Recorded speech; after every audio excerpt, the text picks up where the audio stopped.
News ಫಸ್ಟ್ಗೆ ಸ್ವಾಗತ. ನಾನು ಕಾವ್ಯಶ್ರೀ. ಮುಂಬರುವ ಅಕಾಡೆಮಿಕ್ ಇಯರ್ಗೆ ಶಿಕ್ಷಣ ಇಲಾಖೆ ಮಕ್ಕಳಿಗೆ ಪಾಠ ಹೇಳಿಕೊಡುವ ಜೊತೆಗೆ ಮತ್ತೊಂದು ಶಿಕ್ಷಣ ಕೊಡೋಕೆ ಮುಂದಾಗಿದೆ. ಭಾರತದಲ್ಲಿ ಲೈಂಗಿಕ ದೌರ್ಜನ್ಯ ಮತ್ತು ಕೌಟುಂಬಿಕ ಹಿಂಸಾಚಾರ ಪ್ರಕರಣಗಳು ಹೆಚ್ಚಾಗ್ತಿವೆ ಎಂದು ವರದಿ ಆಗ್ತಾನೆ ಇದೆ. ಮಕ್ಕಳಿಗೆ ಲೈಂಗಿಕ ಶಿಕ್ಷಣ ನೀಡಬೇಕು ಅನ್ನೋದು ಬಹಳ ವರ್ಷಗಳಿಂದ ಚರ್ಚೆಯಲ್ಲಿರೋ ವಿಷಯ.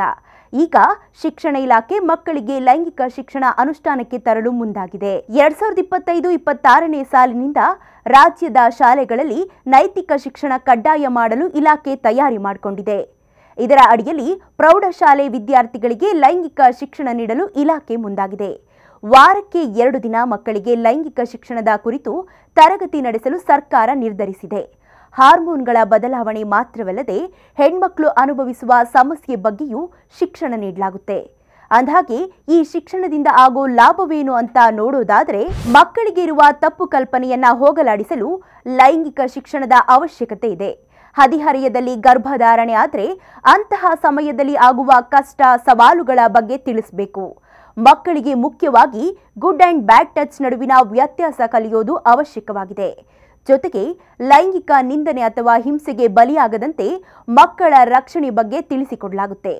ಮಕ್ಕಳ ಪ್ರೌಢಾವಸ್ಥೆಯಲ್ಲಿ ಆಗುವ ಬದಲಾವಣೆ ಬಗ್ಗೆ ಅವರು ಅರಿಯಲು ಲೈಂಗಿಕ ಶಿಕ್ಷಣ ಅನುಕೂಲವಾಗುತ್ತೆ. ಇದೆಲ್ಲದರ ಜೊತೆಗೆ ಲೈಂಗಿಕ ಶಿಕ್ಷಣವನ್ನ ಟೀಚರ್ಸ್ ನೀಡಬಾರದು. ಅವರ ಬದಲಿಗೆ ಪ್ರಸೂತಿ ತಜ್ಞರು ಮತ್ತು ಶಿಕ್ಷಣ ತಜ್ಞರು ಮಕ್ಕಳಿಗೆ ಲೈಂಗಿಕ ಶಿಕ್ಷಣದ ಬಗ್ಗೆ ಬೋಧನೆ ಮಾಡಬೇಕು. ಇನ್ನು ಲೈಂಗಿಕ ಶಿಕ್ಷಣ ನೀಡೋದರ ಬಗ್ಗೆ ಶಿಕ್ಷಣ ಇಲಾಖೆ ನಡೆಗೆ ಹಿಂದೂಪರ ಸಂಘಟನೆಗಳು ವಿರೋಧ ವ್ಯಕ್ತಪಡಿಸ್ತಿರೋದು ಯಾಕೆ ಅಂತ ನೋಡೋದಾದ್ರೆ, ಮೊದಲು ಮಕ್ಕಳಿಗೆ ಭಾರತೀಯ ಸಂಸ್ಕೃತಿಯ ಬಗ್ಗೆ ಪಾಠ ಹೇಳ್ಕೊಡ್ಬೇಕು. ಲೈಂಗಿಕ ಶಿಕ್ಷಣ ಅನ್ನೋದು ಪಾಶ್ಚಿಮಾತ್ಯ ಶಿಕ್ಷಣ, ಅದರ ಬಗ್ಗೆ ಯಾಕೆ ಶಿಕ್ಷಣ ನೀಡಬೇಕು ಅನ್ನೋದು ಪ್ರಶ್ನೆ. ಶಾಲಾ ಮಕ್ಕಳಿಗೆ ಮುಖ್ಯವಾಗಿ ನೀತಿ ಪಾಠ, ನೈತಿಕ ಶಿಕ್ಷಣ, ಸಂಸ್ಕೃತಿ ಬಗ್ಗೆ ತಿಳಿಸೋದು ಅವಶ್ಯವಾಗಿದ್ದು, ಅವರಿಗೆ ಭಾರತೀಯ ಸಂಸ್ಕಾರವನ್ನ ಪರಿಚಯಿಸಬೇಕೆಂಬುದು ಕೆಲವರ ವಾದವಾಗಿದೆ. ವಿದ್ಯಾರ್ಥಿಗಳಿಗೆ ಲೈಂಗಿಕ ಶಿಕ್ಷಣ ನೀಡೋದು ಒಳ್ಳೆಯದೇ.